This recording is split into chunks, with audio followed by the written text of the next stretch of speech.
애국가가 이번에 컬러링입니다. 그래서 저희가 초반에 항상 배경음으로 까는데 이혜훈의 나라 걱정 이제는 당적을 옮기셨죠. 개혁보수신당의 이혜원 의원 연결하고 있습니다. 의원님. 네, 안녕하세요. 또 해외 출장을 갔다 오셨고. 네. 절반은 해외에 갔다 오시는 것 같아요. 네. 아이, 그렇지는 않습니다. 오늘 고속철 수주 때문에요. 예. 아, 그렇구나. 오늘 아침 도착하셨죠? 네, 지금 좀 전에 막 도착했습니다. 그렇군요. 자, 저희가 네. 의원님을 유탄 발사기 정치계 수류탄 투척자 이렇게 제가 아유. 네. 지난주에 몇 개 수류탄을 던지셨어요. 제일 먼저 던지신 게 조윤선 장관이 최순실을 아는 정황이 있다. 요약하면 그런 말씀 하시자마자 조윤선 장관이 고소장 제출한다. 그랬더니 의원님이 할 테면 해봐라. 여기까지만 저희가 들었는데 그 이유 어떻게 됐습니까? 아니요, 저도 이제 거기까지만 언론을 통해서 보고 있고요. 네. 그 이후로 뭐 법원에서 연락은 아직 없는데 왜냐하면 저는 이 최순실 씨랑 아느냐 모르느냐 이게 굉장히 중요한 문제라고 생각합니다. 그렇죠.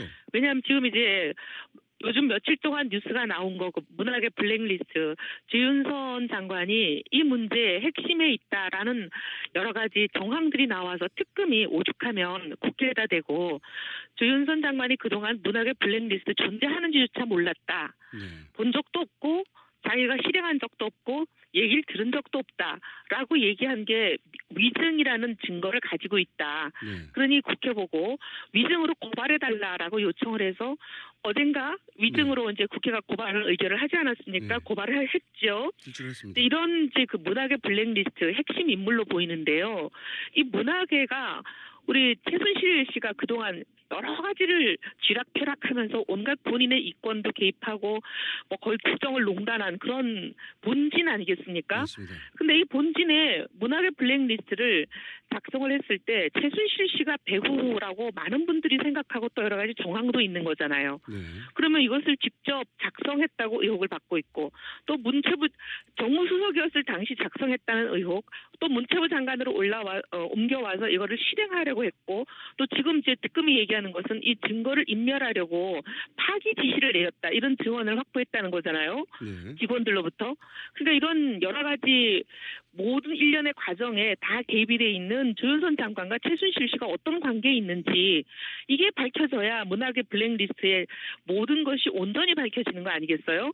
그러니까 이거 굉장히 중요한 문제인데 이 부분에 대해서도 이 조윤선 장관은 뭐든지 의혹만 제기되면 나는 본 적도 없고 들은 적도 없고 모른다 이거거든요. 근데 이번에 이제 문학의 블랙리스트도 보면은 여러 가지 증거가 나와서 특검이 고발하라고 했으니까 이 부분 최순실 씨의 관계가 명백히 규명이 돼야 된다고 생각합니다. 알겠고요. 이제 이거 이제 검찰이 조사를 해주겠죠. 처음에는 이제 의혹을 제기하니까 조윤선 장관이 고소한다라고 얘기를 하니까 제 생각에는 드디어 이분이 고소를 나를 하면 검찰이 개입을 해서 수사를 하고 이 진실이 밝혀지겠구나 그런 기대를 가지고 있는데 그 사이에 이제 특검이 문학의 블랙리스트로 위증 고발을 하라고 해서 국회가 고발을 했으니 그 관련 조사를 하면서도 이런 부분이 조사가 되지 않을까 합니다.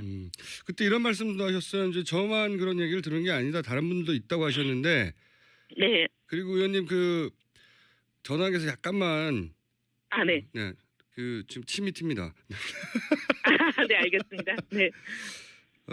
다른 분들도 그런 정황을 들은 분들이 있다고 하셨잖아요. 그런 분들이 있는 거죠? 네, 있죠. 있는데 저는 최근에 보면은 여러 가지 증언을 누군가 한다고 소문이 나거나 보도가 되거나 하면 이 증인에게 압력을 넣고 못하게 하고 뭔가 위증 교사 의혹 안팎 이런 게 되게 요즘 유행이잖아요. 유행이죠. 예. 그래서 이거는 이제 특검이 수사한다 그러면 특검에 갖다 내려고요. 언론에 얘기 안 하고. 아하. 있긴 있는데. 네. 네. 이름 하나만 알려주세요 그러면. 아니요. 이름 알려주면 또 그 사람한테 계속 또 압박 넣으면서 너 증언하지 마. 얼마나 또. 그리고 요즘 또 여러 가지 수상한 사망 사건도 많고 너무 시절도 불안해서. 수상한 사망 사건 많죠. 웃을 일은 아닌데. 네. 자, 그러면 들었다고 하는 분들이 한 가지만 알려주세요. 들었다고 하는 분들이 혹시 의원들입니까? 동료? 의원이 포함되어 있습니다. 포함? 네. 네, 의원들이 예. 남자입니까 여자입니까? 섞여 있어요. 오 남녀 모두. 예. 네. 아유 뭐 거기까지 하죠. 또 이제 거기 가다가 이제 이니셜까지 나오면 정말 누군지 또 찾아내서 또 각종 여러 가지 또 신상 정보를 가지고 압박 협박 들어가면 어떡하겠습니까? 남자는 이니셜이 K 아닙니까? 제가 그냥 거기까지만 할게요. 이니셜은 안 갈게요. K 맞는 걸로 제가 받아들이고요. 네. 그러면 의원이 아닌 분들도 얘기를 들은 사람이 있다는 거죠? 제보자 중에 그런 분이 있죠. 예. 네, 알겠고요. 새누리당에 여성 의원이 많지 않은데요. 저희가 열심히 찾아보고 한번 다음 주 다시 한번 이 얘기를 해보기로 하고 자 그런데 또 하나 수리탄을 던지신 게 나경원 그리고 또 지난번에 어디 방송에 보니까 저희 당 소속이 아닌 다른 의원님도 제가 들은 얘기랑 같은 얘기를 들은 적이 있다고 방송에서 얘기하신 걸로 네, 맞습니다. 제가 보도를 봤습니다. 박영선 예. 의원이 네. 제가 자꾸 물어봐서 마지못해 네 저도 들은 적이 있습니다고 하셨었어요. 네. 그러니까 네. 이제 생각보다 많군요. 그런 얘기를 들은 분들이. 네. 네. 자 그러면 이건 어떻습니까? 지난주 던지신 수리탄 AS를 하셔야 되는데 나경원 의원이 의원님 이제 눈물에 대해서 그런 의미라고 해석하셨지 않습니까? 본인이 이제 아마도 본인이 원하던 지위를 얻지 못한 이유도 있지 않겠는가 이런 눈물을 해석하셨더니 나경원 의원이 공개적으로 사과를 해라 이렇게 하셨던데 사과하실 네. 의향이 있으세요? 그게 사과할 일입니까? 네. 사과할 이유가 없는 일이죠. 예. 거절? 네, 알겠고요. 나경원 의원의 사과 요구에 이혜원 의원 사과 거절. 사과 거절 이외에 할 말 없으신 거죠? 뭐 자꾸 얘기해가지고 어떻게 보면은 개인적인 제 판단인데 네. 제가 그 눈물에 대해서 흐느껴 울었다라고 하길래 정강정책 갖고 흐느껴 온다는 사람은 처음 들었기 때문에 그게 정강정책보다는 다른 개인적인 이유, 서운함 여러 가지 그런 게 안타까움 이런 게 아니겠냐 하는 제 해석을 얘기한 것인데 이게 자꾸 이제 부풀려질 필요는 없으니까요. 네. 예. 자꾸 부풀릴게요 저희가. 어쨌든 부풀리기 전공이셔요. 네, 어쨌든 이게 본인의 판단인데 사과까지 할 일은 아니다. 이렇게 단칼에 거절하셨다고 저희가 정리할게요. 자, 네. 그런데 이제 나경원 의원은 원래 그 개혁보수신당에 합류할 거라고 다들 누구나 예상했었는데 이분은 개혁보수신당을 창당하는 모든 회의에 거의 한 달 동안 네. 계속 나오신 정도가 아니라 언론에 그 창당의 거의 주자인 것처럼 그랬죠. 매번 얘기도 하시고 그랬죠. 진두지휘를 한 것처럼 보였었죠. 네. 그런데 이분이 안 나오시는 정도에 그치는 게 아니라 안 나오시는 거야 이제 시기의 문제인가 하고 볼 수 있는데 반기문 총장 이름을 자꾸 거론하시는 걸 보니 반기문 총장이 혹시 만들지도 모르는 정당 혹은 어떤 세력에 같이 하려고 하시는 거 아닐까요? 그런 얘기들을 많이들 하고 있는 걸로 압니다. 처음에는 이제 개혁보수신당에 곧 합류하겠다라는 게 이제 본인의 워딩이었는데 그게 시간이 지나니까 점점 개혁보수신당에 언젠가 합류한다라는 사실 자체를 기정사실화하지 않고 발언이 변하잖아요. 그러니까 이제 다들 여기에 대한 해석은 반기문 그 전 사무총장을 옹립하는 그 세력에 정치 세력에 같이 합류하려고 하는 게 아닌가. 그게 이제 반기문 총장이 개혁신당으로 오게 되면 개혁신당으로 올 것이고 만약에 개혁신당에 당분간 오지 않고 중간지대에 있으면 또 그 중간지대에 가치가 있으려 하는 것이 아닌가. 이게 이제 일반적인 평가인 것 같아요. 그러니까 이제 우선순위가 개혁보수신당이 아니라 네. 반기문 총장이 보수신당에 올 것만 같아서 개혁보수신당에 합류한다고 했다가 그 반기문 총장이 지금 아직 결정을 못 하고 있기 때문에 그 사실 정진석 의원도 그런 말을 했었어요. 원래부터 나경원 의원은 반 총장과 뜻을 함께 하기로 오래전부터 약속했다 이런 말을 한 적도 있거든요. 그러니까 네, 그런 것 같아요. 그런 얘기들이 곳곳에서 그냥 사석에서 얘기하는 수준을 넘어서서 사석에서 저희들이 늘 듣고는 있었지만 이제는 그런 얘기를 언론에 공개적으로 하시는 분들이 많으신 것 같아요. 그러니까 반기문 총장이 어디로 가느냐의 종속 변수가 될 것이다 이렇게 예상하시는군요. 네, 그렇게들 다들 뭐 보고 있는 게 중론인 것 같습니다. 네. 그래서 더더군다나 사과 거절. 네. 아니 뭐 그거하고 상관없이 네. 제가 그렇게 판단하고 제 판단에 대해서 제가 아는 대부분의 사람들은 공감하고 있기 때문에 뭐 특별히 제가 어거지를 썼다기보다는 일반적인 평가를 얘기한 거라 사과할 이유가 없다고 보죠. 네, 알겠습니다. 사과 단칼에 거절. 네. 자, 저희가 오늘은 전화 연결이라 좀 짧을 수밖에 없는데 좀 아쉽습니다. 폭탄 네. 재질이신데 저기 AS 확실히 하죠. 그 구치소 문제 네. 가셨던 남부구치소 말고 서울구치소는 더 심한 네네. 구치소의 그 청문회 방해가 조직적으로 네. 있었다고 하는 정황들이 있는데 여기 대해서는 네. 물론 청문회가 끝나가긴 합니다만 이걸 그냥 넘어갈 수는 없는 사안 아닌가요? 저희들이 그러지 않아도 국조특위에서 좀 논의를 하려고 합니다. 네. 15일까지가 국조특위의 활동 기간이긴 하지만 네. 연장하려고 하는데 지금 이제 새누리당이 계속 합의를 안 해주고 있는 상황이에요. 네. 그래서 연장이 어려울 가능성이 높아 보이긴 하지만 15일까지 전에 9일날 또 한 번 더 국조특위가 있습니다. 네네. 국조특위에서 이 문제를 좀 다루려고요.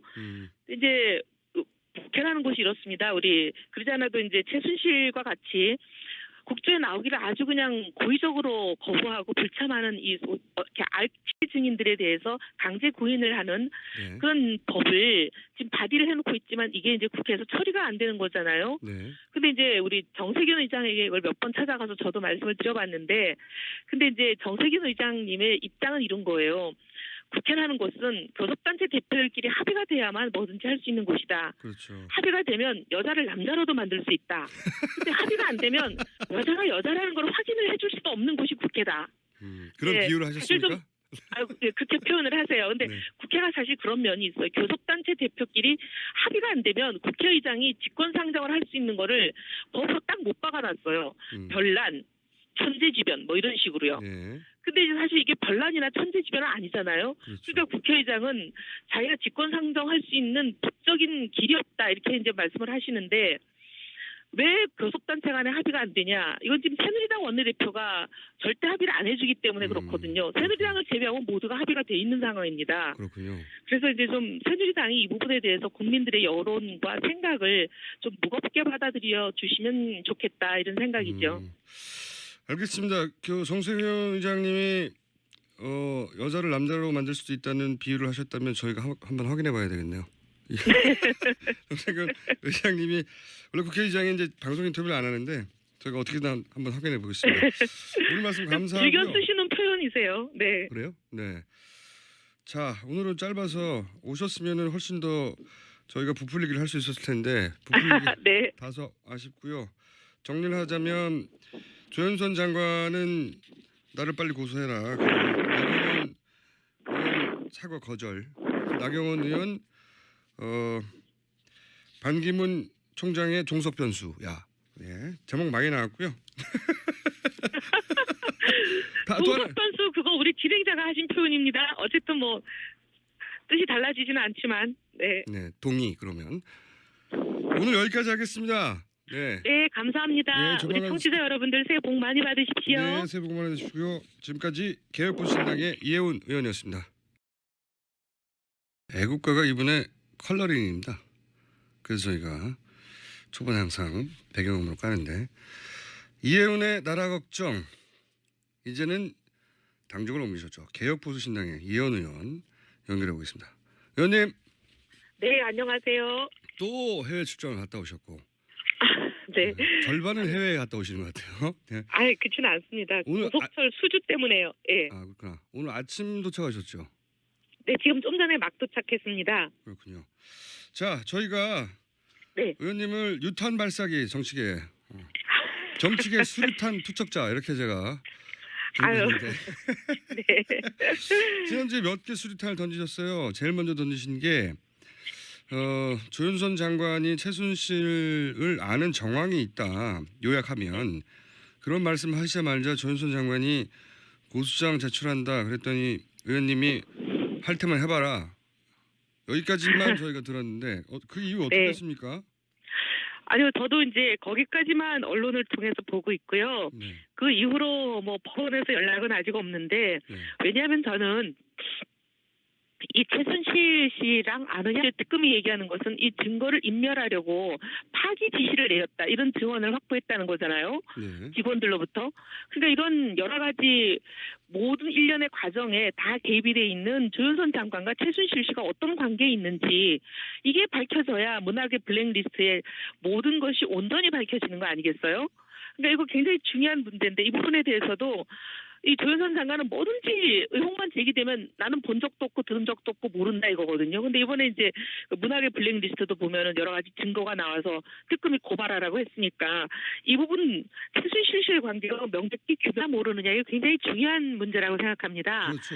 왜냐하면 지금 이제 요즘 며칠 동안 뉴스가 나온 거, 그 문학의 블랙리스트, 조윤선 장관이 이 문제의 핵심에 있다라는 여러 가지 정황들이 나와서 특검이 오죽하면 국회에다 대고 조윤선 장관이 그동안 문학의 블랙리스트 존재하는지조차 몰랐다. 네.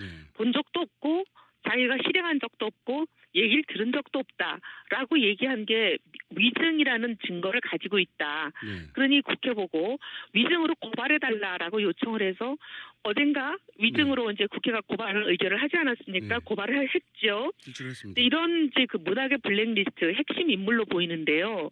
이 문학계가 우리 최순실 씨가 그동안 여러 가지를 쥐락펴락하면서 온갖 본인의 이권도 개입하고 뭐 거의 국정을 농단한 그런 본진 아니겠습니까? 맞습니다. 근데 이 본진에 문학의 블랙리스트를 작성을 했을 때 최순실 씨가 배후라고 많은 분들이 생각하고 또 여러 가지 정황도 있는 거잖아요. 네.